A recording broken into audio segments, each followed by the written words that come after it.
For years, Jinshi had worn the mask of a court official, charming, dutiful, untouchable.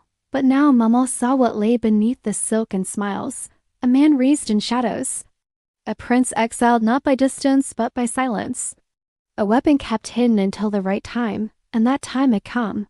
What will you do? Mamo asked quietly. Jinshi turned toward the balcony, moonlight slicing across his face like a blade. I'll do what I was born for. I'll reclaim the name they tried to bury. But names alone couldn't protect them. The palace was waking. Some already suspected. There were whispers in the corridors. Eyes watching her, even in the apothecary hall. A servant girl vanished the night after Mao Mao visited the archive. Minister Gao was moving. He knows you remember, Jinshi said, and if he confirms I'm alive, he won't hesitate again. Mamao's mind raced. They needed evidence. Not just suspicion or forgotten scrolls proof. Then we pull the blade from beneath the throne, she said. Jinshi looked at her, this plain-faced girl with mismatched eyes, and saw not a servant, but an ally. How? Malmo smirked. We follow the poisons. Because while titles can be hidden, toxins always leave a trace. And Gao had used many over the years, to silence, to control, to erase. I want the body of the woman who died in the Red Year, she said. The one buried under a false name. You think you used her to fake your death? I know you did. The next day, under the guise of assisting a medical emergency, Mao Mao and Jinshi entered the Imperial Burial Registry. There they found it. A corpse registered without family. No title, no honor. But the cause of death. Unknown illness, symptoms consistent with heavy metal poisoning.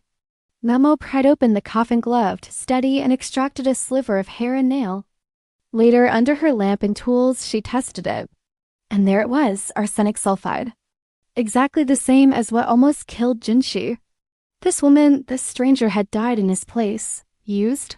Dumped? Forgotten? Mao Mao stood, heart pounding. This is it. The evidence they thought had rotted away.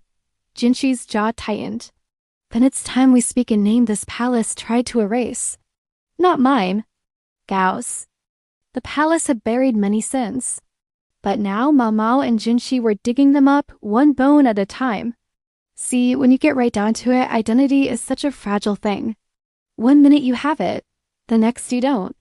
Your past, your memories, your loved ones, all gone. It happens to the best of us.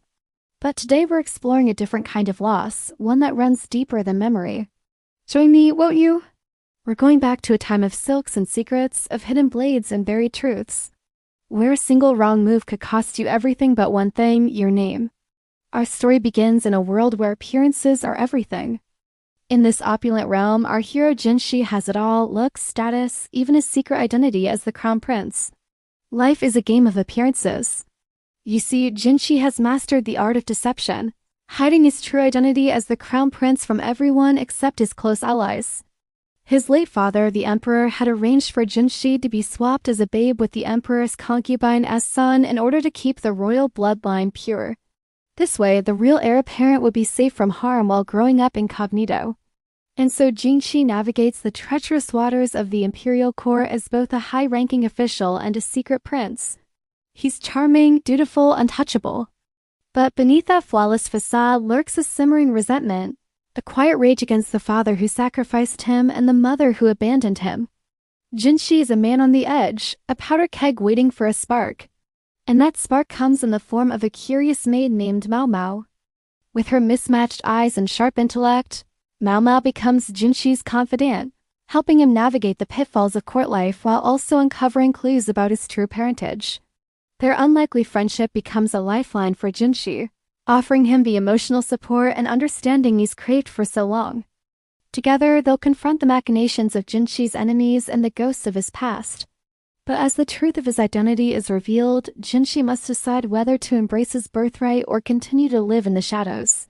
Will he rise to claim his throne, or will he forever be known only as Jinshi, the forgotten crown prince?